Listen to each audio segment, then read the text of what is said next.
Salut les baccalauréens haïtiens.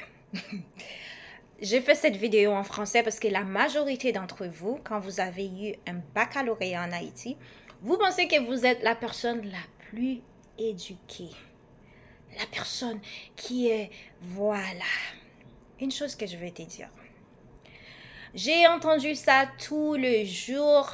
Les Haïtiens qui ont pris d'Haïti avec le programme Biden, quand ils ont un baccalauréat, ils se prennent pour la personne la plus éduquée. Tu sais la raison pour laquelle que tu te sens comme ça? C'est parce que tu viens d'un pays, l'éducation, elle est luxe.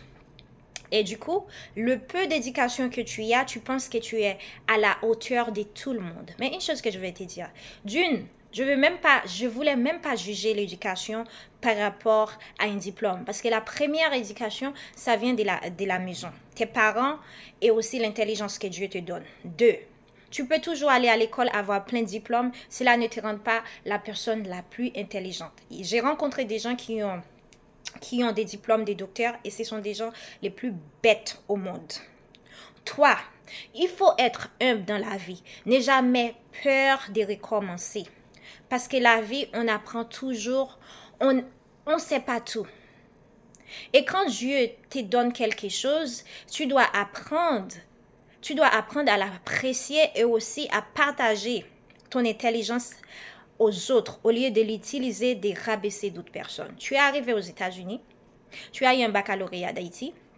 Cela ne veut pas dire que tu es la personne la plus intelligente, que tu ne peux pas travailler, tu ne peux pas retourner à l'école. Il y a des travaux que tu ne peux pas faire. Parce que ici, ce n'est pas Haïti. Et deux, un baccalauréat, ça ne te rend pas être la personne la plus intelligente. Parce qu'un baccalauréat, que ce soit en Europe ou aux États-Unis, ce n'est pas un truc de ouf. Quand tu as eu un baccalauréat, ça te donne juste le droit de rentrer à l'université ici.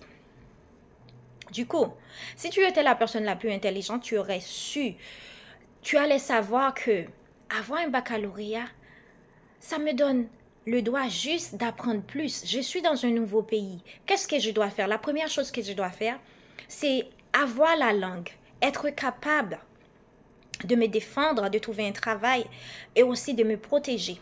Deux, avoir le droit de vivre ici, le droit d'avoir ma nationalité ou d'être résident. Vous venez pas, quelqu'un qui vous a aidé, la personne t'a ramené ici, payé ton billet, te donner à manger et tu penses que tu es plus intelligente que cette personne. Non. Non. Avoir ton